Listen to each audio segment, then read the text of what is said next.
आज अकाउंट्स का जो ये हमारा मॉडल टेस्ट पेपर है इसकी चर्चा करेंगे, ठीक है ना। तो इसके अंदर कुछ इंपॉर्टेंट क्वेश्चंस जो हैं अलग अलग चैप्टर्स के वो हम पिक करेंगे और उनको सॉल्व करेंगे, उनको डिस्कस करेंगे एक बार, और फिर देखते हैं कि कहाँ पर हमको प्रॉब्लम आती है, कहाँ पर दिक्कत आती है।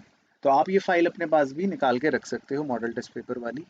तो पहले हम सबसे पहले शुरू करेंगे, सबसे पहले क्वेश्चन नंबर 1 से डिस्कशन शुरू करेंगे, ठीक है। ये इंपॉर्टेंट क्वेश्चन है और अगर आप एग्ज़ाम का पैटर्न देखो तो एग्ज़ाम के अंदर आपको क्वेश्चन 1 जो होता है वही कंपलसरी होता है, उसके बाद आपको चॉइस मिलती है। आप किसी भी 5 में से कोई भी 4 क्वेश्चन कर सकते हो, यानी एक क्वेश्चन आप वैसे भी छोड़ सकते हो पूरा का पूरा। तो क्वेश्चन 1 कंपलसरी है, तो पहले हम वो देखते हैं। सबसे पहले कह रहा है state with reason whether the following statements are true और फॉल्स, ठीक है। Number 1, salary paid in advance is not an expense because it neither reduces asset nor liability. तो मुझे पहले आप जल्दी से अपना आंसर भेजो और मुझे ये बताओ कि salary paid in advance is not an expense कह रहा है, तो क्या ये बात ट्रू है? सही, ट्रू, क्योंकि ये हमारे लिए एक लाइबिलिटी होती है, ये हमारा इस साल का एक्सपेंस नहीं होता। बिल्कुल सही, true. Second, reducing balance method of depreciation is followed to have a uniform charge for depreciation and repairs and maintenance together। तो रिड्यूसिंग बैलेंस मेथड जो होता है बेसिकली WDV मेथड, उसका एक पॉइंट होता है कि कोई भी कंपनी या कोई भी बिजनेस WDV मेथड तब फॉलो करना चाहता है जब उसको लगता है कि साथ साथ हमारे रिपेयर और मेंटेनेंस के भी खर्चे होंगे। तो एक रेगुलर चार्ज बना रहे रिपेयर एंड मेंटेनेंस के होने से उस समय हम WDV मेथड को ही फॉलो करते हैं। यानी कि स्टेटमेंट की अगर मैं बात करूं तो स्टेटमेंट तो है ट्रू। अब इसका लॉजिक क्या है वो समझा देता हूं, क्योंकि ये अच्छा पॉइंट है।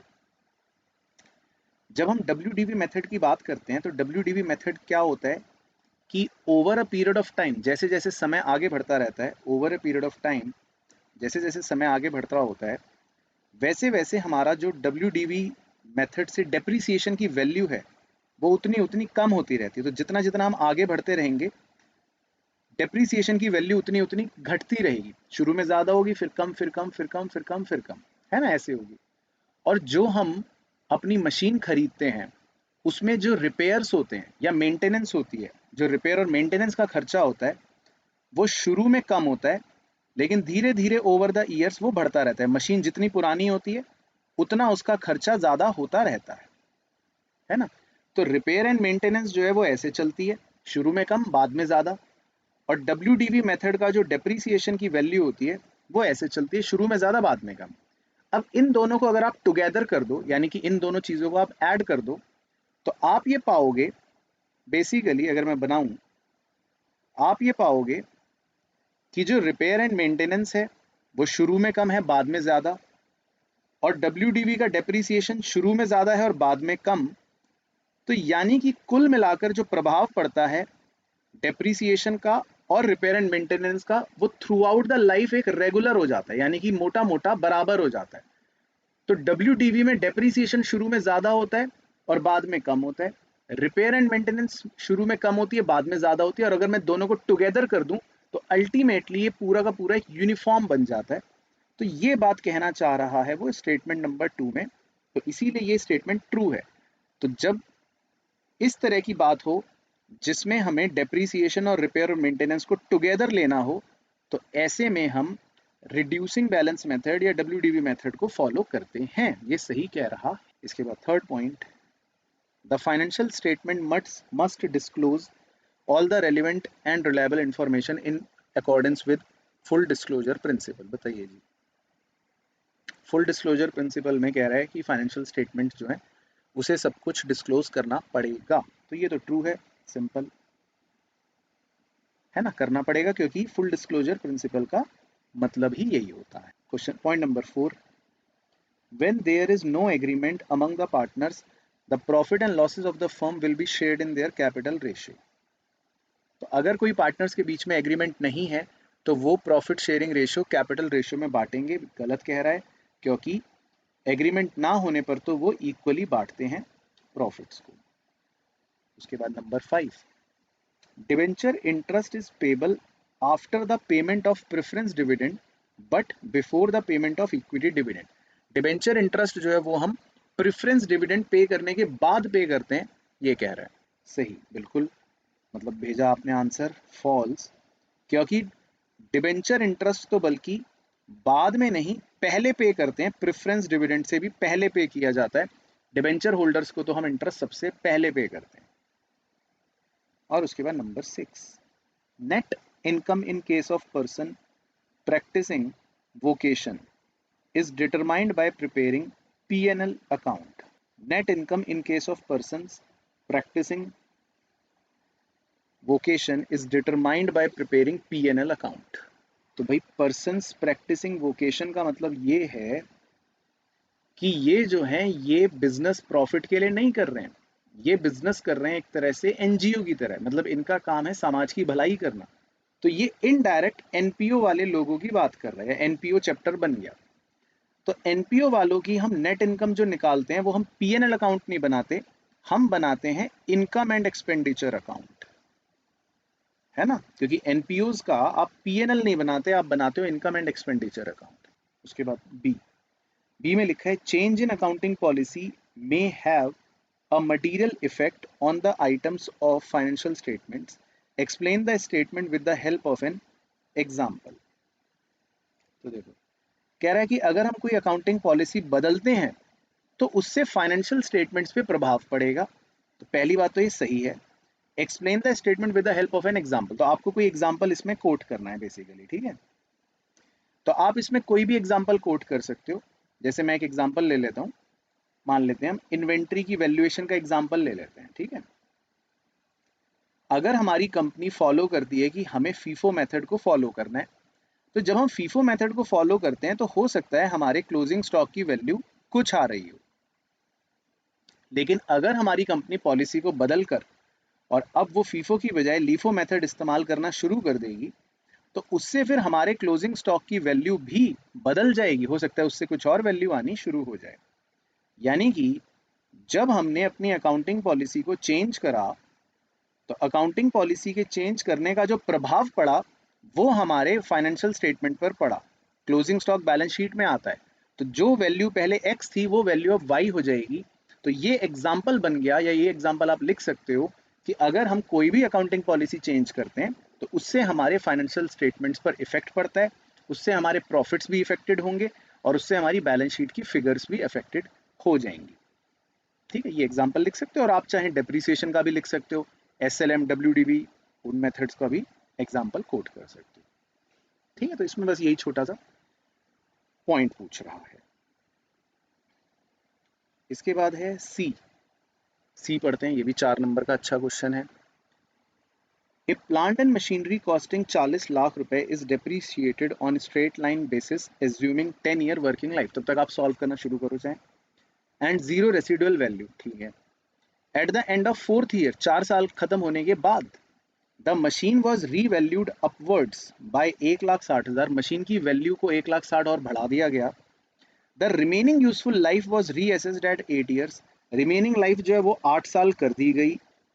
Calculate the depreciation for 5th year, ठीक है। तो एक बार क्वेश्चन डिस्कस करता हूँ। क्वेश्चन ये है कि एक मशीन जो थी हमारे पास, जिसकी लाइफ थी 1, 2, 3, 4, 5, 6, 7, 8, 9, 10 साल, शुरू में उसकी कॉस्ट थी कितने, 40 लाख रुपए। स्क्रैप वैल्यू कुछ थी नहीं और लाइफ थी 10 साल, तो उसका 1 साल का डेप्रीसिएशन आ गया 4 लाख रुपए। तो पहले साल 4 लाख, फिर 4 लाख, फिर 4 लाख, फिर 4 लाख, तो 4 साल तक हम टोटल 16 लाख रुपए डेप्रीसिएशन उस पर लगा चुके। तो अगर मैं आज उसकी बुक वैल्यू देखूं तो 40 लाख में से 16 लाख डेप्रीशिएट हो चुकी, आज उसकी बुक वैल्यू बची होगी 24 लाख रुपए। अब मैंने उसको फिर से रीवैल्यू करा और उसमें 1,60,000 रुपए उसकी वैल्यू को बढ़ा दिया, तो आज उसकी वैल्यू 25,60,000 हो गई, यानी कि उसकी वैल्यू बढ़ गई वापस से।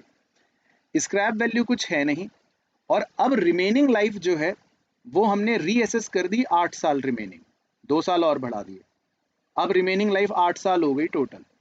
तो अगर अब हमें रिवाइज डेप्रीसिएशन निकालना हो पर एनम, तो वो कितना आ जाएगा, वो निकाल लो। तो 25,60,000 बटे 8। तो अब हमारा रिवाइज डेप्रीसिएशन जो आएगा वो हो जाएगा 3,20,000 पर एनम। तो इस साल से हमारा डेप्रीसिएशन बदल जाएगा, 3,20, 3,20, 3,20, 3,20 एंड सो ऑन। तो हमारा डेप्रीसिएशन जो पहले 4 लाख पर एनम चल रहा था वो 5वें साल से 3,20,000 रुपए पर एनम हो जाएगा। चलो, तो सबसे पहले मुझे ये बताओ, 12 और 4 16 और 4 20, तो 20 नंबर अपने पक्के, यस। उसके बाद क्वेश्चन नंबर 2 पढ़ते हैं। क्वेश्चन नंबर 2 में कह रहा है the following mistakes were located in the books of a concern after its books were closed and a suspense account was opened in order to get trial balance agreed। ठीक है, फिर कितने parts हैं, 1 2 3 4 5 6 7 8। आखिरी लाइन पहले पढ़ रहा हूँ। Find out the nature and the amount of suspense account and pass entries including narration for the rectification of the above error in the subsequent years book। इसका मतलब ये बताओ कि ये कौन सा केस है।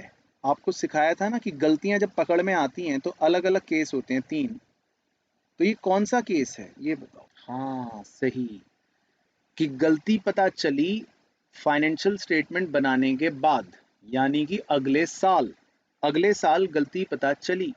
तो अगले साल जब गलतियां पता चलती हैं तो आपको उसमें क्या बताया था ट्रिक, कि कहीं पर भी जर्नल एंट्री के अंदर अगर नॉमिनल अकाउंट आ रहा होगा तो उस पर हम एक चादर चढ़ाकर पीएनएल एडजस्टमेंट अकाउंट जो है वो इस्तेमाल कर लेंगे। तो इस बात का हम ध्यान रखेंगे और जर्नल एंट्रीज कर लेते हैं। जर्नल एंट्रीज से सस्पेंस अकाउंट तो ऑटोमेटिकली देख कर बन ही जाएगा। चलो, तो आप भी जल्दी जल्दी करके मुझे बता भी सकते हो और जहां आप फंस जाओगे तो मैं भी बता दूंगा। तो नंबर 1 में तो कह रहा है a bill receivable for 1550 was passed through bills payable book। The bill was given by Ram. ठीक, तो ये पास्ड थ्रू जब लिखा होता है, जब भी पास्ड थ्रू, इसका मतलब होता है ये रिकॉर्डिंग एरर्स हैं। इसका मतलब आपने रिकॉर्डिंग गड़बड़ करी है, गलत करी है ना। तो रिकॉर्डिंग एरर्स में आप एक स्टेप लगा सकते हो। स्टेप्स क्या होते हैं रिकॉर्डिंग एरर में? आप पहले रॉन्ग एंट्री लिख लो कि गलत हुआ क्या। तो हमने देखो एक बिल रिसीवेबल मिला राम से, है ना। बिल रिसीवेबल की मैं करेक्ट एंट्री अगर लिखूं कि हमें राम से बीआर मिला, तो एंट्री होगी बीआर डेबिट टू राम। लेकिन हमने गलती से इसको बीपी बुक में लिख लिया, यानी रॉन्ग एंट्री हमने बीपी वाली कर दी। तो बीपी वाली एंट्री क्या करी होगी, राम डेबिट टू बीपी, ये हमने रॉन्ग एंट्री करी होगी। तो अब हमारा स्टेप क्या होता है कि पहले रॉन्ग एंट्री को हम उल्टा करते हैं, रिवर्स करते हैं, यानी कि उसको रिवर्स कर दो, उल्टा लिख दो। तो उल्टा लिखेंगे तो क्या बन गया, बीपी डेबिट टू राम। और फिर हम इस उल्टी लिखी हुई एंट्री और करेक्ट एंट्री दोनों को जोड़ देते हैं, यानी कि दोनों को मान लेते हैं एक हो गई, दोनों को ऐड कर देते हैं। तो हमारा फाइनल आंसर जो बनेगा वो हमारी रेक्टिफाइंग एंट्री बन जाएगी। तो फाइनल आंसर अब दोनों को जोड़ोगे जब, तो क्या बनेगा, मैं यहाँ लिख देता हूँ। ये बन जाएगा BP debit BR debit to Ram. तो BP debit 1550, BR debit 1550 to Ram 3100। तो दिस इज योर आंसर, ये आपका आंसर बन जाएगा। इसके बाद second, cash received from Manan was debited to Tapan. ये आप डायरेक्टली बता सकते हो। हमें मनन से कैश मिला तो एंट्री तो होनी चाहिए थी कैश अकाउंट डेबिट, है ना। मतलब जो एंट्री वैसे हम करते, हम क्या एंट्री करते, मनन से कैश मिलने की हम एंट्री करते, कैश को डेबिट करते टू मनन, है ना, ये करते। लेकिन कह रहा है मनन को क्रेडिट करने की बजाय was debited to Tapan account, यानी जब हमने पोस्टिंग करी तो हमने मनन को क्रेडिट करने की बजाय, मनन नाम को क्रेडिट करने की बजाय हमने तपन को डेबिट कर दिया। गलती से हमने तपन को डेबिट कर दिया। तो मतलब दो गलतियां हो गई, मनन क्रेडिट होना चाहिए था वो हुआ नहीं, और तपन को हमने फालतू में डेबिट कर दिया 7500। तो अब कैसे करेंगे हम, तपन को आपने फालतू में डेबिट करा तो तपन को क्रेडिट कर दोगे 7500। मनन क्रेडिट होना चाहिए था लेकिन वो हुआ नहीं, तो मनन को आप 7500 अब क्रेडिट कर दोगे। और क्योंकि एंट्री ऐसे छोड़ नहीं सकते तो आपको डेबिट में 15,000 रुपये क्या लिखना पड़ेगा, सस्पेंस अकाउंट। तो 15,000 रुपये क्या आ जाएगा, सस्पेंस अकाउंट। तो इसकी सही आंसर बन जाएगा इस पॉइंट का, suspense account debit 15,000, to Manan 7500, to Tapan 7500। तो हमारी दोनों गलतियां रेक्टिफाई भी हो गई और कंप्लीट जर्नल एंट्री भी बन गई। तो इसकी एंट्री बन जाएगी ये।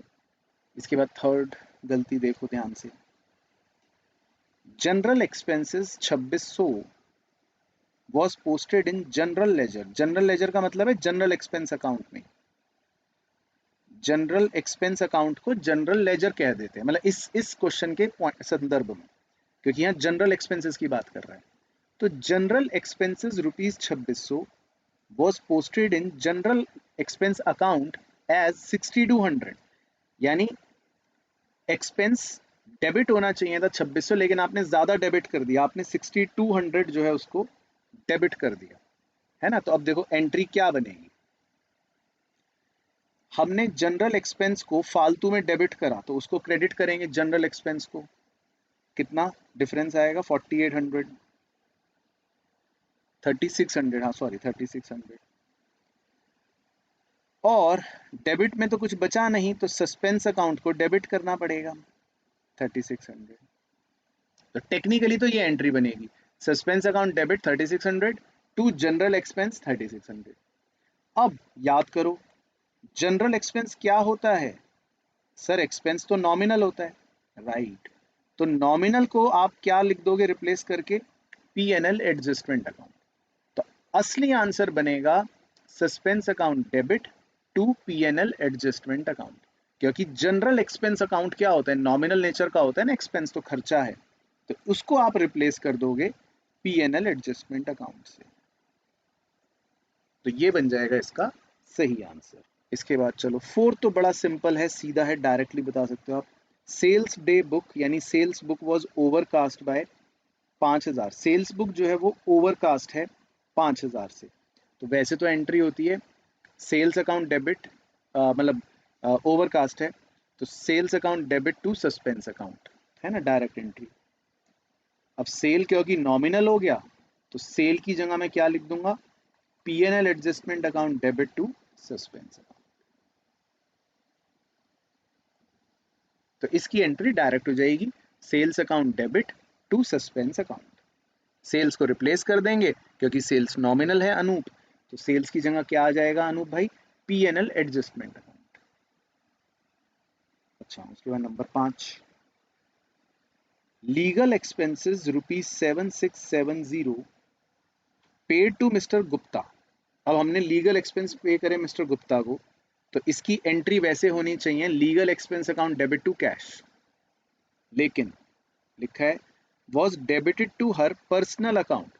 लेकिन वो डेबिट कर दिया हमने उनके पर्सनल अकाउंट में, मतलब हमने लीगल एक्सपेंस को डेबिट करने की बजाय मिस्टर गुप्ता को डेबिट कर दिया, ये गलती कर दी। तो अब देखो हम क्या करेंगे, अब हम मिस्टर गुप्ता को क्रेडिट कर देंगे क्योंकि हमने फालतू में उनको डेबिट करा, और उसकी जगह लीगल एक्सपेंस डेबिट होना चाहिए था तो लीगल एक्सपेंस को डेबिट कर देंगे। तो लीगल एक्सपेंस को डेबिट कर दिया।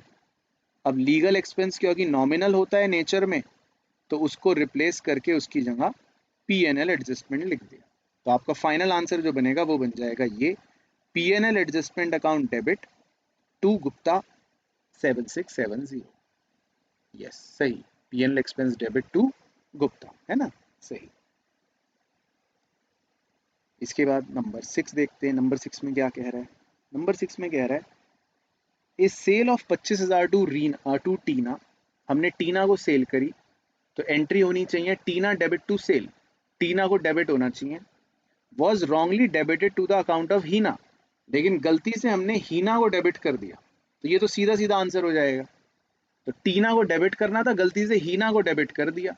तो अब हम कैसे करेंगे रेक्टिफाई, हीना को क्रेडिट कर देंगे, टीना को डेबिट कर देंगे। तो टीना डेबिट टू हीना, हाँ टीना टू हीना, सही, टीना टू हीना, सही। उसके बाद number 7, while carrying forward the total of one page of purchase book to the next, the amount of 1690 was written as 1960। तो एक तरह से आपने इनडायरेक्टली परचेज बुक को ओवरकास्ट कर दिया है ना, परचेज बुक को ज्यादा लिख दिया। तो जब आप परचेज बुक ओवरकास्ट करते हो तो एंट्री क्या होती है? Suspense account debit to purchase account, है ना, suspense account debit to purchase account. अब परचेज क्योंकि नॉमिनल है तो एंट्री बन गई suspense account debit to P N L adjustment account. तो suspense debit to P N L adjustment account, सही अनूप, है ना, ये भी सिंपल है। और उसके बाद 8 ₹7,000 due to mister Somdev was omitted to be taken to trial balance. तो 7,000 रुपए हमें मिस्टर सोमदेव को देने थे, यानी ये हमारे एक तरह से क्रेडिटर होंगे। तो ₹7,000 ड्यू टू मिस्टर सोमदेव, हमें सोमदेव जी को 7,000 रुपए देने थे, was omitted to be taken to trial balance, लेकिन हम गलती से इसको लेना भूल गए। तो बताओ क्या एंट्री होगी? तो भाई हमने एक क्रेडिटर है ये हमारा, है ना, ये क्रेडिटर है, इसको हम लेना भूल गए। तो भाई क्रेडिटर को रिकॉर्ड कैसे करेंगे? क्रेडिटर को रिकॉर्ड कैसे करेंगे? टू क्रेडिटर लिख के, या ट्रेड पेबल लिख के, या टू सोमदेव लिख के, है ना। तो 7,000 रुपए मैंने लिख दिया टू क्रेडिटर, लाइबिलिटी है, या टू ट्रेड पेबल। और डेबिट में एंट्री को पूरा करने के लिए लिख देंगे सस्पेंस अकाउंट डेबिट। तो इसकी एंट्री बन जाएगी suspense account debit to trade payable. तो 7,000 रुपए जो हमें सोमदेव को देने थे, जो हमने नहीं लिखे थे ट्रेड पेबल की तरह, तो वो हमने अब ट्रेड पेबल की तरह रिकॉर्ड कर लिए। हाँ, तो सस्पेंस टू सोमदेव लिख लो, चाहे चाहे सस्पेंस टू ट्रेड पेबल लिख लो, या सस्पेंस टू क्रेडिटर लिख लो, एक ही बात है, कुछ भी तीनों में से लिख सकते हैं, ठीक है ना। तो बस ये था। अब सस्पेंस अकाउंट तो बना ही लोगे खैर, और बैलेंस तो निकाल ही लोगे, किधर बचेगा। सारी पोस्टिंग सस्पेंस वाली देख के बस आपको करनी है। चलो तो ठीक है, क्लियर हो गया ये वाला भी, ओके, डन डना डन डन। अब आते हैं आगे, ये भी डिस्कस कर लेते हैं बी। ये भी थोड़ा इंपॉर्टेंट है, क्योंकि अब बी में कह रहा है ऑन 30 सितंबर 2020 the bank account of Sameer according to the bank column of cash book, मतलब हमारी किताब के हिसाब से, हमारी किताब के हिसाब से was overdrawn to the extent of ये, यानी कि ओवरड्राफ्ट बैलेंस आ रहा है हमारी कैश बुक के अंदर ये। On the same date the bank showed a credit balance, bank वाला जबकि क्रेडिट बैलेंस शो कर रहा है। तो बैंक वाला क्रेडिट बैलेंस शो करने का मतलब होता है फेवरेबल, मतलब पासबुक जो है वो फेवरेबल बैलेंस शो कर रही है, पासबुक में फेवरेबल बैलेंस शो हो रहा है, जबकि कैश बुक में अनफेवरेबल बैलेंस शो हो रहा है, और वो भी अलग अलग। तो इसका मतलब कुछ गड़बड़ होगी। An examination of cash book and bank statement reveals the following, तो कह रहा है हमें क्या गलतियां पता चली, 1 2 3 4 5 6 7, ये तो अभी बाद में आता हूँ, अब नीचे पढ़ो देखो। ए, यू आर रिक्वायर्ड, कह रहा है कि सबसे पहले आपको क्या करना है, you are required to show the appropriate rectification required in the cash book of Sameer.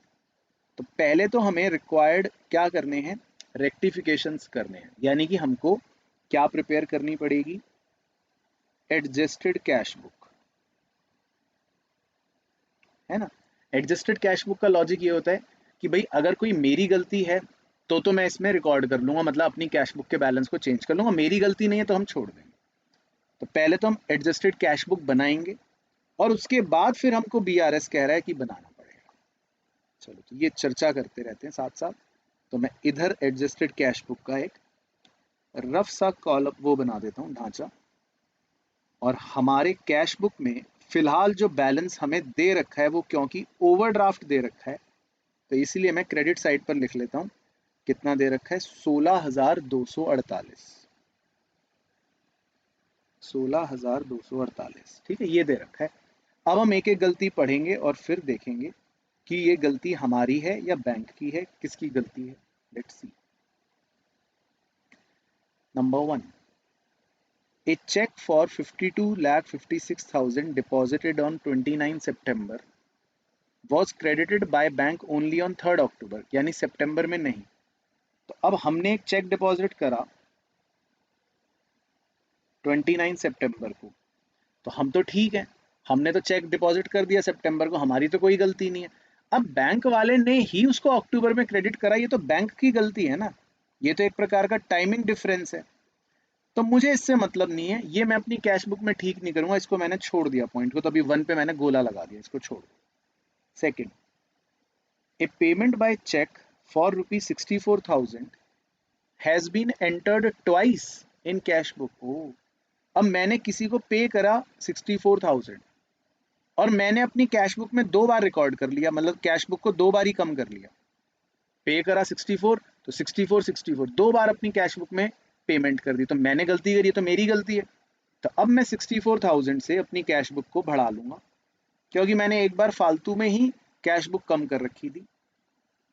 तो टू पार्टी, तो मैंने अपनी गलती सुधार ली, मैंने अपनी कैश बुक में गलती सुधार ली, तो ये पॉइंट जो है ये कवर हो गया। अब ये बीआरएस में नहीं लिखा जाएगा, ये पॉइंट हमने अपनी गलती सुधार ली। यस विशाल, सही।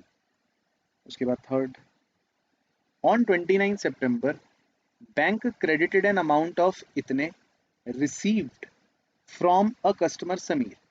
तो बैंक ने किसी का अमाउंट 29 सितंबर को हमारे अकाउंट में डाल दिया, but the advice was not received by Sameer until 1 अक्टूबर। लेकिन बैंक ने हमें बताया ही नहीं, हमारे पास कोई चिट्ठी ही नहीं आई। तो भाई ये तो बैंक की गलती है ना एक प्रकार से, मतलब मेरी तो कोई गलती नहीं है इसमें, मैं तो घर में सो रहा हूँ। अब बैंक ने मेरे अकाउंट में पैसे भी डाल दिए और मुझे बताया तक नहीं 1 अक्टूबर तो ये तो बैंक वाले की गलती है। तो मैं अब इसको अपनी कैश बुक में ठीक कर लेता हूँ। तो 469,600 क्योंकि मुझे मिले, तो मैं अपनी कैश बुक में भी इसको रिकॉर्ड कर लेता हूँ 469,600, ठीक है ना, टू कस्टमर। तो मैंने अपनी कैश बुक में ये रिकॉर्ड कर लिया और ये गलती भी सुधर गई। टिक। उसके बाद fourth, bank charges amounting to ₹2320। तो बैंक चार्जेस जो हैं वो थे 2320 के, ठीक है। Had not been entered in the cash book. तो मैंने लेकिन अभी तक उसको रिकॉर्ड नहीं करा, तो हमें अपना क्या करना पड़ेगा, बैंक ने तो कर दिए पैसे कम, तो होने भी चाहिए, है ना, बैंक चार्जेस हैं तो पैसे तो कम होंगे ही, लेकिन हमने नहीं करे। हाँ, तो अब हम क्या करेंगे, हम कम कर देंगे अपनी कैश बुक को 2320। तो हमें अब सही काम करना है जो होना चाहिए, तो हमने अपने कैश बुक को कम कर लिया। उसके बाद 5 पॉइंट में क्या कह रहा है, अब उसके बाद फिफ्थ, ऑन 6 सितंबर 2020, 6 सितंबर 2020 को क्या लिख रहा है, the bank credited 80,000 to Sameer in error. अब देखो, ये तो बैंक वाले ने गलती से मेरे अकाउंट में 80,000 डाल दिए, ये तो बैंक की गलती है, लिखा भी है bank credited 80,000 to Sameer in error, मेरी गलती नहीं है, ये तो बैंक की गलती है। तो इसको छोड़ दो, गोला लगा दो, इसको छोड़ दो, ये तो बैंक की गलती है ना, मेरी तो कोई गलती नहीं है ना, मैं तो अपनी जगह ठीक हूँ, बैंक की गलती है, छोड़ दो। उसके बाद 6, a bill of exchange for 56,000 was discounted by Sameer with his bank. हमने एक बिल को डिस्काउंट कराया बैंक से, ठीक है। This bill was dishonoured on 28 सितंबर, और ये बिल 28 सितंबर को डिसऑनर हो गया, यानी कि पैसे कट गए, पैसे कम हो गए। But no entry had been made in the books of Sameer. लेकिन मैंने कोई एंट्री नहीं करी, तो मेरी गलती है बच्चों, मैंने कोई एंट्री नहीं करी। तो बताओ कहाँ एंट्री करेंगे हम। नंबर 6, पैसे कट गए तो हम कहाँ एंट्री करेंगे, हम कैश बुक में पैसे काट लेंगे, तो क्रेडिट साइड पर एंट्री कर देंगे, है ना, बिल डिसऑनर।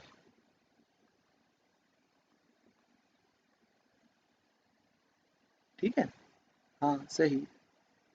तो ये भी अब हमने अपनी गलती सुधार ली।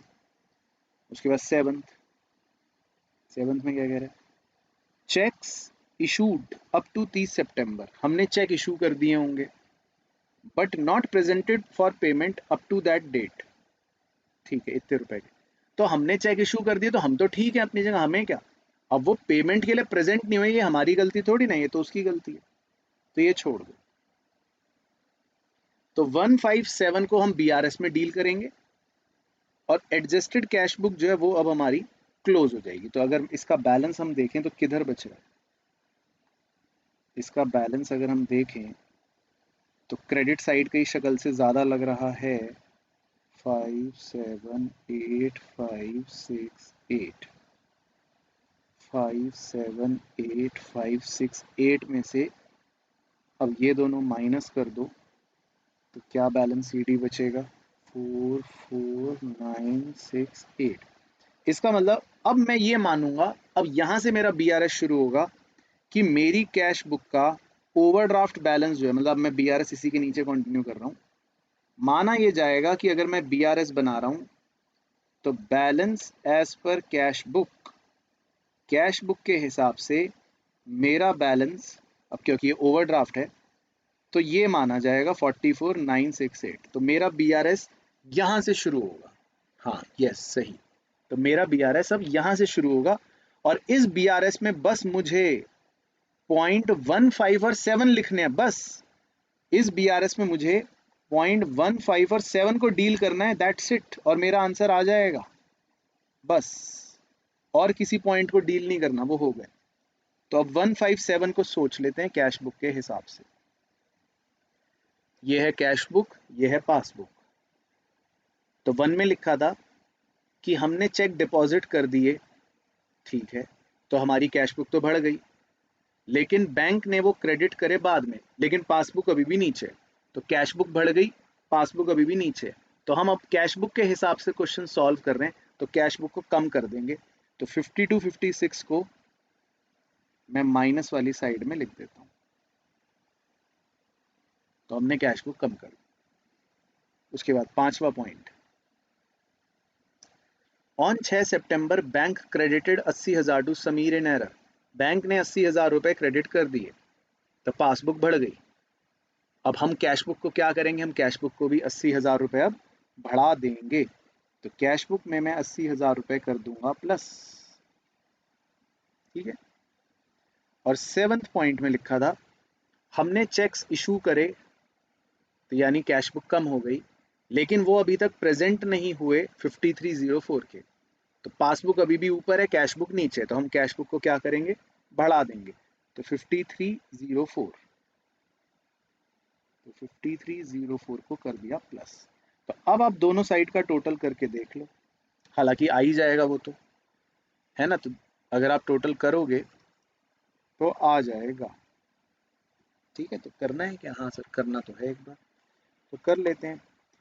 तो 5304 प्लस 80,000, 5384 माइनस 44,968 माइनस 5256। तो बैलेंस इधर बच रहा है 83,032, है ना। तो इधर बैलेंस बचने का मतलब ये कि इसका मतलब ये फेवरेबल बैलेंस बच गया एज पर बैलेंस एज पर पासबुक, है ना। ये बैलेंस बच रहा है 83,032। तो जो हमारे पासबुक के फेवरेबल बैलेंस से देखो मैच भी कर रहा है ना, 83,032 ये दे रखा था। तो this is the perfect question जो आपकी बीआरएस की प्रैक्टिस करवा देगा। तो इसमें हमने एडजस्टेड कैश बुक भी बनाना देख लिया कॉन्सेप्ट, और बीआरएस भी ऑटोमेटिकली कवर होंगे। तो ये दोनों क्वेश्चन आपके, ओ माय गॉड, 10 और 10 20 नंबर ये पक्के। तो अब आप बताओ, 20 नंबर पक्के हो गए, डन डनाडन डन। तो 20 पहले वाले के, 20 इस वाले के, यानी कि 40 नंबर। तो अब आप पास तो हो गए बच्चों, अकाउंटेंसी में मुबारक हो, आप पास तो हो गए। चलो अब हम एक क्वेश्चन नंबर 3 देखते हैं कि 3 में क्या है। 3 में 3 पार्ट्स हैं, ठीक है ना, 3 पार्ट्स हैं 3 के अंदर, 10 5 5। चलो तो 3 पार्ट्स हैं, तो एक बार देखते हैं क्या कह रहा है। तो सबसे पहले हम ए पार्ट पढ़ लेते हैं, ठीक है ना, थोड़ा सा इंपॉर्टेंट है इसीलिए ये डिस्कस कर लेते हैं। हाँ हाँ चलो, तो क्या कह रहा है ए पार्ट में, आइए। Mister Devinder of Dehradun sent on 16 February 2020 a consignment of 500 pen drives to mister Satendra of Bengal, ठीक है, costing ₹100 each. Expenses of 750 were met by the consignor.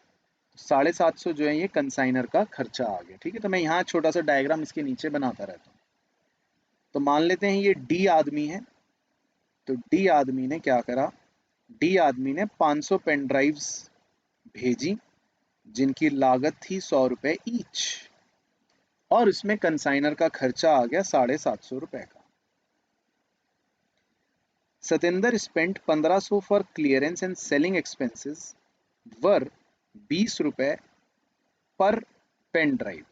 तो जो कंसाइनी था सतेंद्र, उसने कह रहा है ₹1500 तो क्लियरेंस के चार्ज पे करे और ₹20 per pen drive selling expense पे करा, ये उसका सेलिंग का खर्चा है, ठीक है। अब लिखा है, ये लाइन ध्यान से पढ़ना, Satendra sold on 15 March 2020 300 pen drives at ₹160। उसने 300 पेन ड्राइव्स तो 160 के भाव में बेची। And again on 20th May 2020 150 pen drives at 170 each. 150 pen drives उसने 170 के भाव में बेची। तो पहले ये बताओ, क्लोजिंग स्टॉक में कितनी पेन ड्राइव बची, बताइए जी, क्लोजिंग स्टॉक में कितनी पेन ड्राइव बची।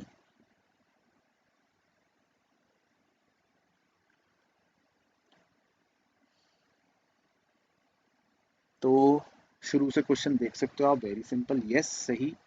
500 पेन ड्राइव भेजी थी, 500 में से पहले उसने 300 बेच दी 160 के भाव से, फिर उसने 150 बेच दी 170 के भाव से। तो 300 और 150 450 तो बेच दी। इसका मतलब ये आपको दिमाग लगाना है, इसका मतलब 50 पेन ड्राइव्स अभी भी अनसोल्ड रह गई होंगी। उसके बाद Satendra is entitle to a commission, कह रहा है सतेंद्र को कमीशन मिलेगा ₹25 पर पेन ड्राइव सोल्ड, ठीक है। तो जितनी पेन ड्राइव वो बेचेगा उसका ₹25 पर पेन ड्राइव के हिसाब से कमीशन मिलेगा। तो उसने 450 पेन ड्राइव्स बेची, तो ₹25 का पर पेन ड्राइव बेचने के हिसाब से कमीशन मिलेगा, प्लस मतलब और क्या मिलेगा उसको, और plus 1/4 of the amount by which the gross sale proceeds less total commission thereon exceeded a sum calculated at ₹125 per pen drive sold। बताओ ये किस प्रकार का कमीशन होता है, ये वाली जो अंग्रेजी लिखी है क्या सिखाया था, ये किस प्रकार का कमीशन होता है कि भाई तुम 125 से भी जो ऊंचे दामों पर बेचोगे, तो फिर उस एक्स्ट्रा 125 से ज्यादा ऊंचे दामों पर बेचे गए पैसों पर तुम्हें 1/4 कमीशन भी मिलेगा। हाँ वेरी गुड, अमोक ने सही बोला, ओवर राइडिंग कमीशन, याद आ गया ना, जो हम सरप्लस पर कैलकुलेट करते हैं कि तुम जितने 125 से भी ऊपर के दामों पर बेचोगे उस पर तुम्हें मिलेगा ओवर राइडिंग कमीशन 1/4। सही, ठीक है। तो सवाल बिल्कुल मेरे तो दिमाग में छप गया diagram. You are required to prepare consignment account, चलो वो तो बना ही लेंगे।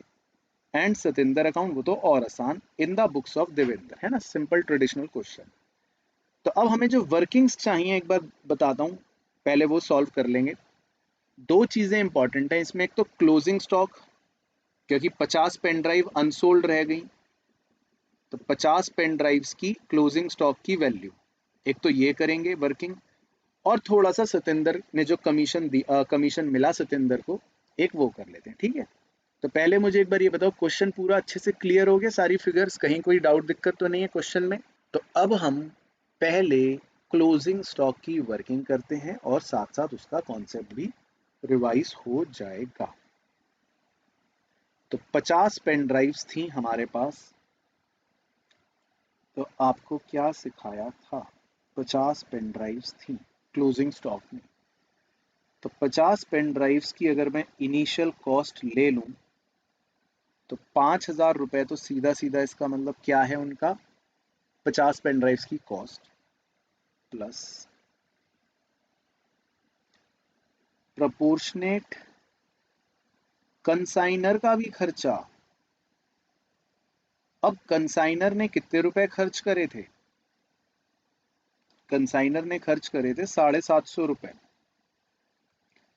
तो अगर कंसाइनर ने 750 रुपए खर्च करे थे 500 पेन ड्राइव्स को भेजने के लिए, तो प्रोपोर्शनेटली 50 पेन ड्राइव का खर्चा कितना हुआ? प्रोपोर्शनेटली सिर्फ 75 रुपए है ना, यही होगा। उसके बाद प्लस प्रोपोर्शनेट कंसाइनीज के कौन से एक्सपेंस, बताओ कंसाइनीज के कौन से एक्सपेंस याद है? नहीं याद। Non selling expense. कंसाइनी के कौन से expense? Non selling expense, clearance वाले। हाँ विशाल ने तो भेजा। तो देखो कंसाइनी ने दो तरह के खर्चे करे थे यहाँ पे, देखो सवाल में है ना, ऊपर लिखा है देखो, Satendra spent 1500 for clearance and selling expense 20 रुपए पर पेन ड्राइव। तो सेलिंग से मुझे मतलब नहीं है, खाली नॉन सेलिंग जो है यानी कि क्लियरेंस वाले 1500 उनकी बात करेंगे। तो उसने 1500 रुपए खर्च करे 500 पेन ड्राइव्स पर, तो प्रोपोर्शनेटली 50 पेन ड्राइव पर कितना? 150। तो बस आपके क्लोजिंग स्टॉक की वैल्यू तो यहाँ पर सही आ जाएगी 5225। तो पहले मुझे क्लोजिंग स्टॉक का भेज दो यस सर, कि सर क्लोजिंग स्टॉक तो याद आ गया, रिवाइज हो गया, ये आ गई क्लोजिंग स्टॉक की वैल्यू 5225। ठीक है डन। अब दूसरी कैलकुलेशन कर लेते हैं कमीशन को लेकर, है ना। तो कमीशन के बारे में कहा था कि कमीशन कितना मिलेगा, यहां बना लेते हैं जी। कमीशन के बारे में लिखी थी अंग्रेजी, पढ़ो कि 25 रुपए पर पेन ड्राइव सोल्ड, तो मिलना ही मिलना है सीधा सीधा, है ना। 25 रुपए पर पेन ड्राइव सोल्ड, एक तो ये मिलेगा, और 1/4 amount of the gross sale proceed, जितना भी उसने ग्रॉस सेल करा, less total commission exceeded a sum calculated at 125 per pen drive sold. 125 से भी ऊंचे दामों पर उसने जो सेल करी वो मिलेगा। अब उसने बेचा क्या था, एक बार उसकी चर्चा कर रहे हैं। उसने 300 पेन ड्राइव बेची थी 160 की, और 150 पेन ड्राइव बेची थी 170 की। ठीक है, तो थोड़ा सा इसको इंटरेस्टिंग बना देता हूँ आपके लिए, मतलब समझाने के लिए आसान बना देता हूँ। तो उसने दो प्रकार की पेन ड्राइव्स बेची हैं दो भाव से। एक बेची है उसने 160 रुपए की, और एक बेची है उसने पेन ड्राइव 170 रुपए की। ठीक है, दो अलग अलग भाव पे उसने पेन ड्राइव्स बेची हैं। तो 160 पेन रुपए पर जो पेन ड्राइव्स बेची हैं उसने कितनी बेची हैं? 300। और 170 रुपए पर जो बेची हैं वो बेची हैं 150, 150। ठीक है जी। तो देखो, तो 300 पेन ड्राइव्स 160 की बेची, और 150 पेन ड्राइव्स 170 की बेची। तो पहले अगर मैं सीधी सीधी सेल प्रोसीड की वैल्यू निकाल लूं कि उसने कुल मिलाकर कितने का माल बेचा, तो 300 इंटू 160 प्लस 150 इंटू 170। तो एक बार मुझे ये फिगर बता दो, कुल मिलाकर ये कितनी आ रही है, कुल मिलाकर। ठीक है, एक बार ये फिगर बता। तो ये आ रही है 73,500। 73,500, हाँ सही। तो ये तो हो गई सेल प्रोसीड 73,500। ठीक है, अब मैंने उसको क्या कहा, मैंने उसको ये कहा कि देखो तुम 125 के भाव के ऊपर जितने में भी एक्स्ट्रा बेचोगे, एक लिमिट सेट कर दी कि 125 के भाव से जितना एक्स्ट्रा में बेचोगे उस पर तुम्हें ओवरराइडिंग कमीशन भी मिलेगा। तो अगर मैं पहले प्रकार की बात करूं, तो पहले प्रकार में उसने 160 में बेची, यानी कि उसने 35 रुपए एक्स्ट्रा में बेचा, और दूसरे वाले में तो उसने इनफैक्ट 45 रुपए एक्स्ट्रा में बेचा, है ना। तो उसको इस बात का ओवरराइडिंग कमीशन मिलेगा, ये बेसिकली क्वेश्चन कह रहा है।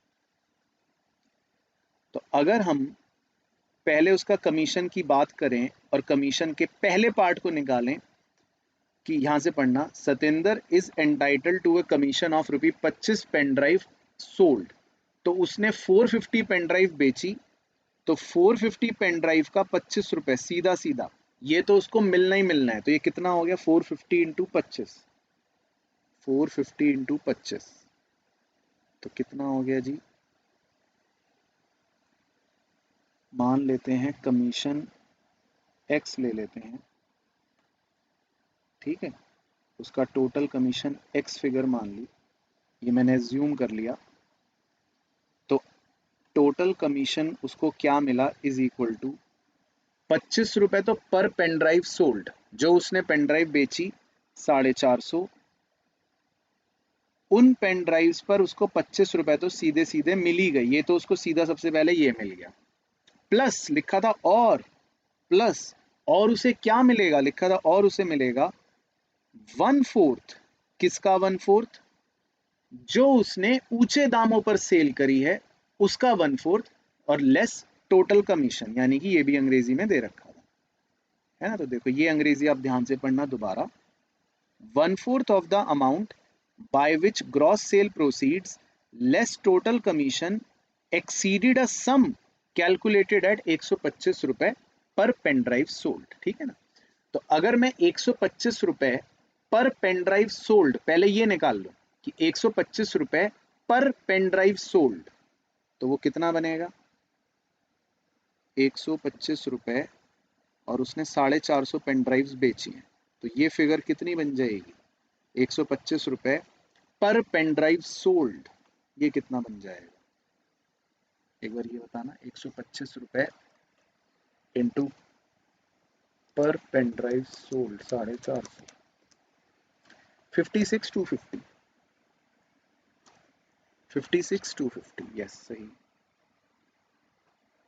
तो वो ये कह रहा है कि आपने जितनी ग्रॉस सेल प्रोसीड करी लेस टोटल कमीशन, तो ग्रॉस सेल प्रोसीड कितनी निकाली थी हमने, ये रही देखो 73,500, तो ये है हमारी gross sale proceeds 73,500 less total commission, total commission हमने एक्स लेट कर रखा है, तो कह रहा है gross sale proceeds less total commission exceeding exceeding the pen drive sold at the rate of 125, यानी उसकी अंग्रेजी को मैंने इस ब्रैकेट में कन्वर्ट करा है, तो जो उसने पूरी अंग्रेजी लिख रखी थी वो ये ब्रैकेट है मैथमेटिकली, आई होप आपको याद आ गया होगा कि gross sale proceeds less total commission exceeds, ये तो एक्सीड का माइनस साइन ये रहा, टोटल कमीशन एक्स ये रहा, लेस ये रहा, सेल प्रोसीड ये रही, और एक्सीड के बाद की जो अंग्रेजी होती है वो ये रहा, तो वो पूरी अंग्रेजी इस प्रकार की गणित में तब्दील हो गई बेसिकली, ठीक है जी। तो आई होप आपको याद आ गया होगा या हो जाना चाहिए। तो इस बड़ी सी पूरी इक्वेशन को सॉल्व कर लो, ठीक है ना, वो तो अब आप कर ही सकते हो। पहले अंदर का ब्रैकेट सॉल्व अगर करूं तो अंदर का ब्रैकेट बन गया 17,250 माइनस एक्स, बस फिर तो आप सॉल्व कर ही लोगे, 4 को कॉमन ले लेते हैं, तो 4 इससे मल्टीप्लाई हो गया तो 45,000 प्लस 17,250 माइनस एक्स, 4 को उधर क्रॉस मल्टीप्लाई कर दो, 4x इज इक्वल टू ये कितना हो गया 62,250 माइनस एक्स, एक्स उधर चला गया तो 5x इज इक्वल टू 62,250, तो टोटल कमीशन का आंसर आ जाएगा 62,250 अपॉन 5, तो कितना आ जाएगा 62,250 अपॉन 5, 5 से भाग दे दो 12,450, ठीक है यस। तो टोटल कमीशन आ जाएगा 12,450। तो ये इंपॉर्टेंट था रिवीजन करवाना थोड़ा सा, इसलिए मैंने आपको सारी डिटेल दोबारा से रिवाइज करवा दी। तो अब मुझे ये बताओ एक बार, दोनों चीज़ें बिल्कुल अच्छे से याद आ गई, क्लियर आ गई, यही इसमें मेन होता है कंसाइनमेंट चैप्टर में। तो कमीशन निकल गया और क्लोजिंग स्टॉक की वैल्यू निकल गई, दोनों चीज़ें बिल्कुल क्लियर अच्छे से।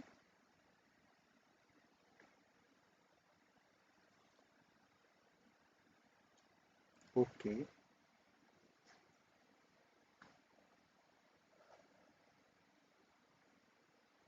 ओके, चलो ठीक है, परफेक्ट।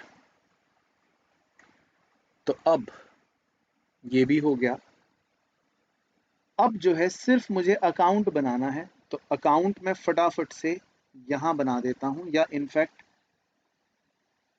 अकाउंट की अगर मैं कॉन्सेप्चुअल बात भी करूं तो वो भी हमारे को याद आ जाएगी और रिवाइज हो जाएगा। फिगर्स हमने सारी निकाल ही ली, तो अब तो बस फटाफट से फिगर्स लिखनी रहेंगी, ठीक है।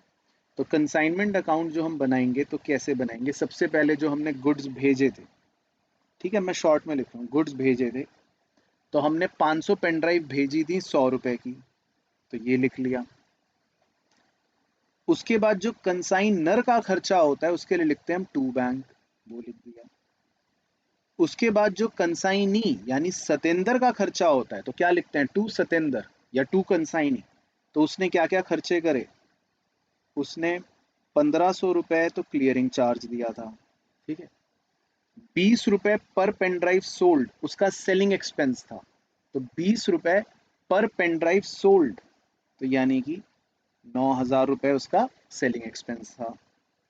प्लस सतेंद्र को हम कमीशन भी देंगे जो अभी अभी हमने निकाला 12450 का, तो ये सारी चीजें हम सतेंद्र को दे देंगे, टू सतेंद्र। तो ये कितने रुपए बन गए कुल मिला के, जोड़ लो, 21450, 21950, 22950।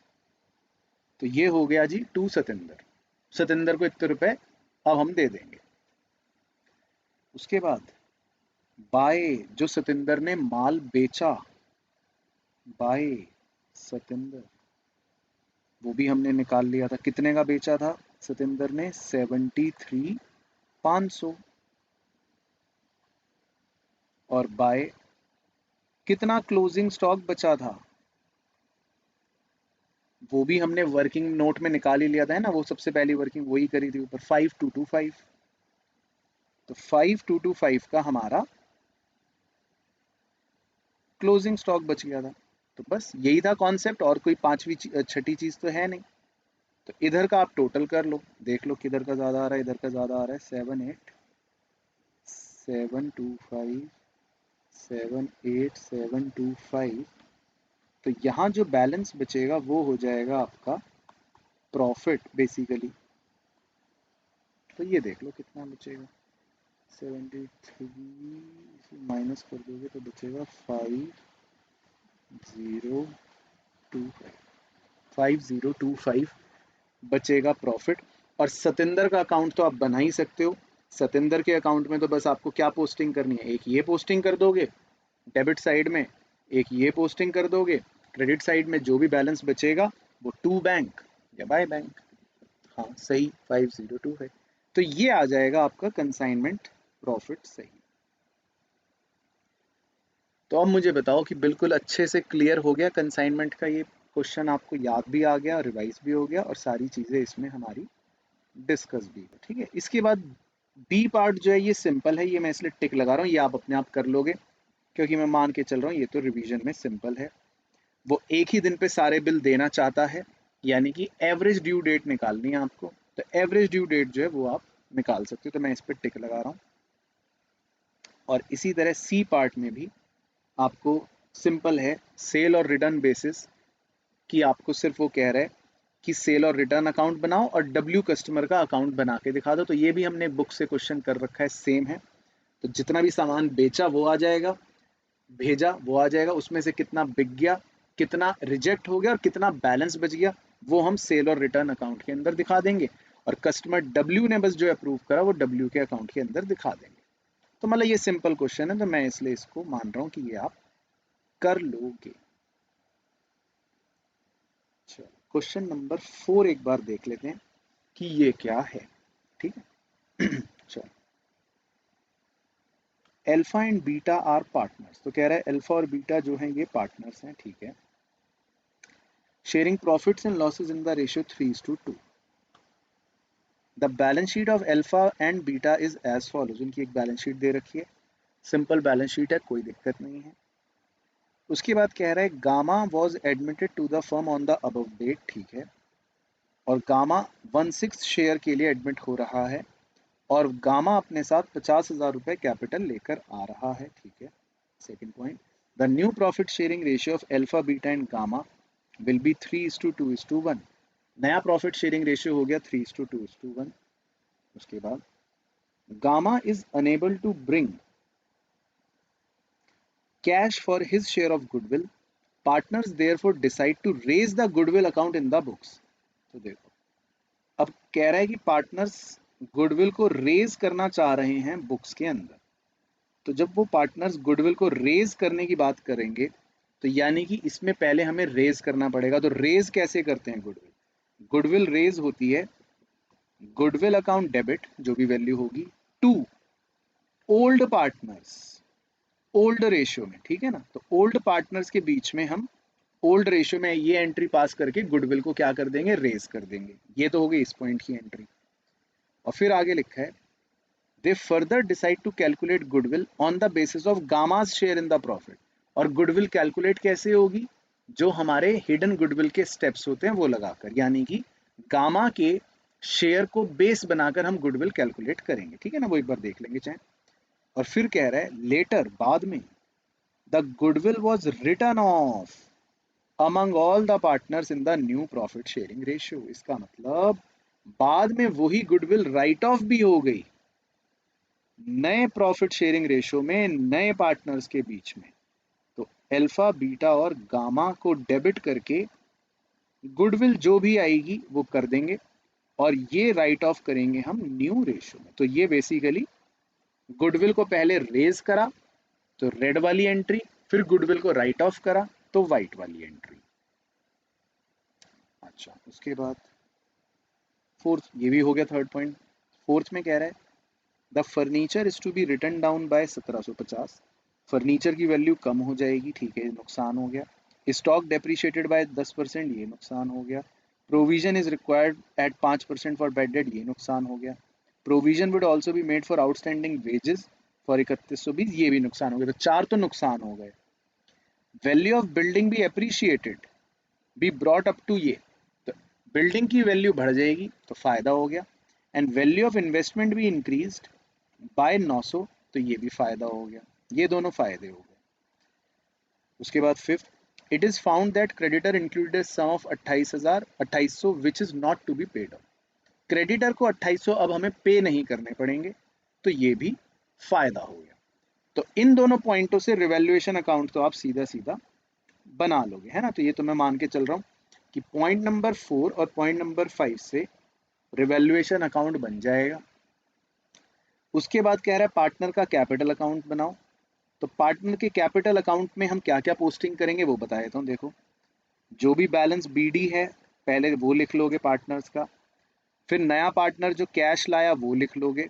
हाँ, अब क्योंकि गुडविल हमने रेज करी एक एंट्री वो थी, गुडविल हमने राइट ऑफ करी एक एंट्री वो थी, ये वाली।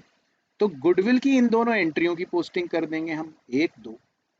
गुडविल अभी निकालना बाकी है।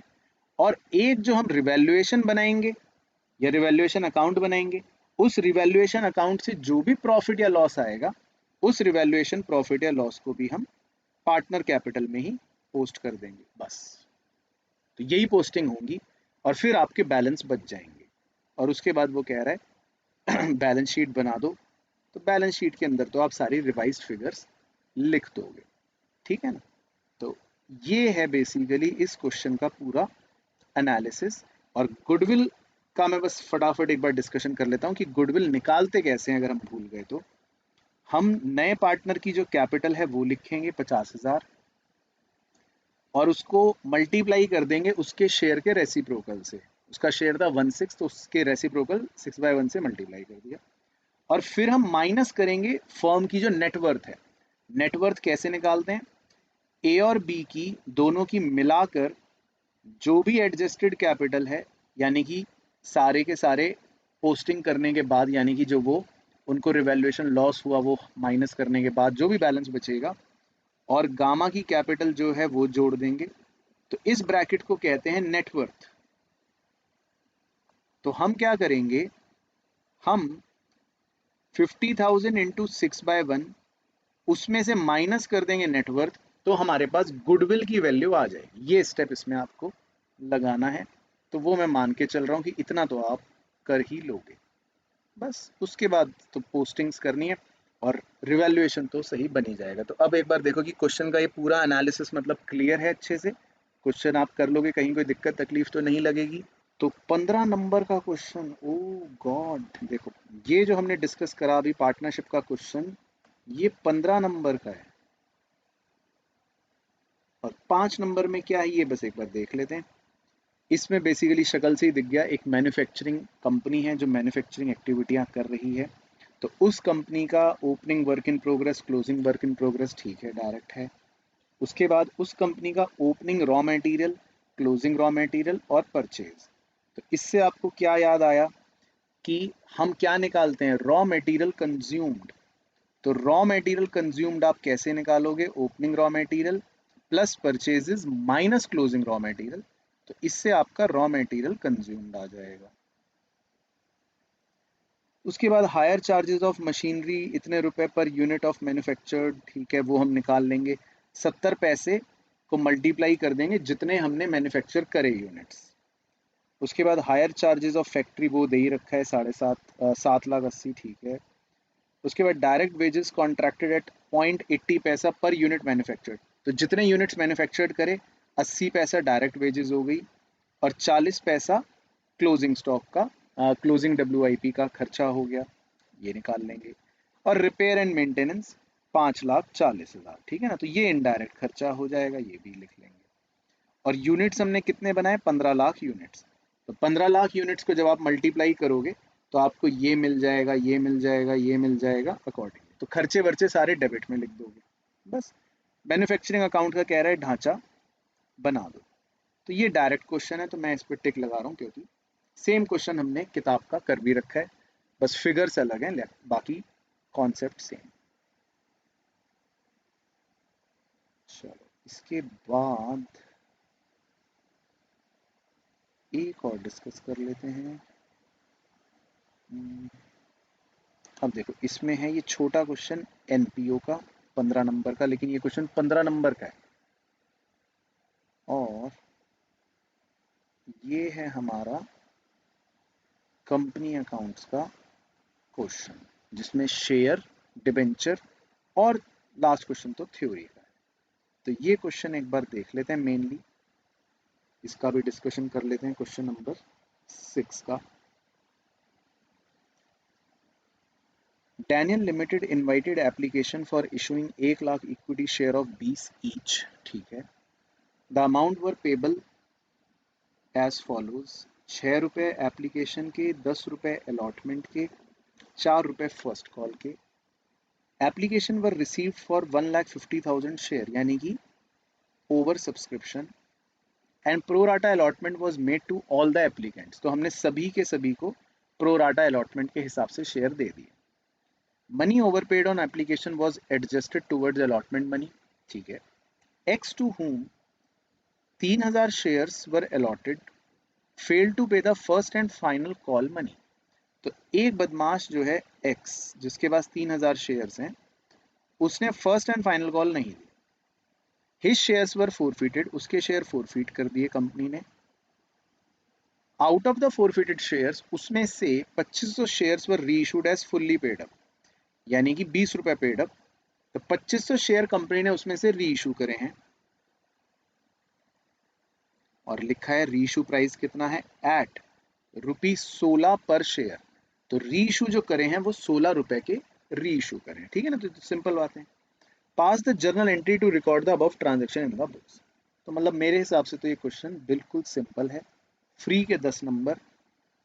तो अब आप देख लो कि ये क्वेश्चन एग्जाम में आप कर लोगे वेरी सिंपल। और एक बार अगर बी पार्ट भी देख लूँ कंपनी अकाउंट्स वाला, कि इसमें क्या है। तो on 1 January Pigeon limited issued 12% debenture of face value of ₹40 lakh at 10% discount. तो हमने इशू तो करा डिस्काउंट पर, 10% डिस्काउंट पर, यानी 4 लाख रुपए का डिस्काउंट हो गया। Debenture interest after deducting TDS at 10% was payable on 30 June and 31 December every year. तो कंपनी जो है हर 6-6 महीने में इंटरेस्ट दे रही है, वही एज यूजुअल, और 10% का TDS उसमें कट रहा है, ठीक है। All the debentures were to be redeemed after the expiry of 5 years at a premium of 5%।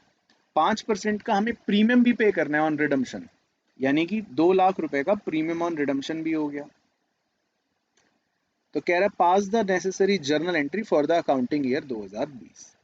तो इसमें आपको पूरे के पूरे एक अकाउंटिंग ईयर की एंट्री करनी है। तो क्या क्या होंगी? 1 जनवरी को इशू करने की 2 एंट्री हो जाएंगी।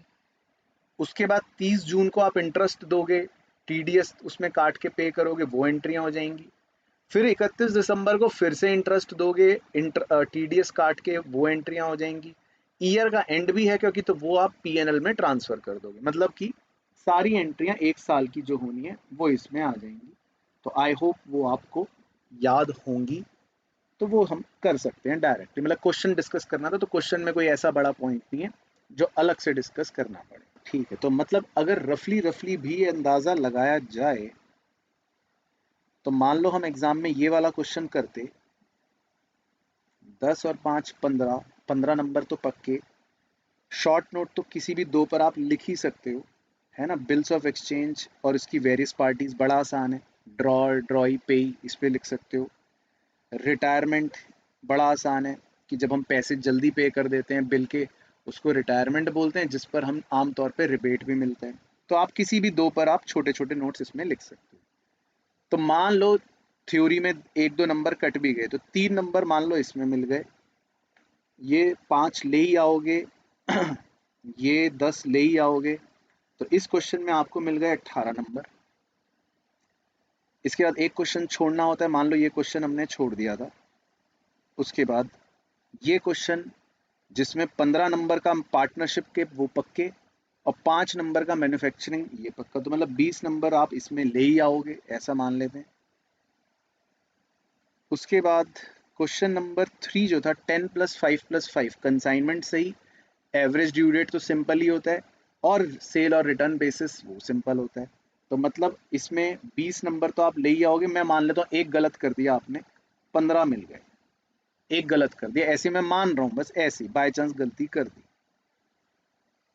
उसके बाद 10 + 10 बीआरएस का अगर कॉन्सेप्ट ये रिवाइज हो गया, याद हो गया, तो ये तो हम 20 नंबर पक्के पहले ही लिख चुके, और फर्स्ट क्वेश्चन के भी 20 नंबर पहले ही लिख चुके। तो 40 नंबर पे हम पास तो पहले ही हो चुके। तो मतलब कि अगर ये पेपर एग्जाम में आए तो 75 और 18, ओ माय गॉड, 93 मार्क्स आ रहे हैं।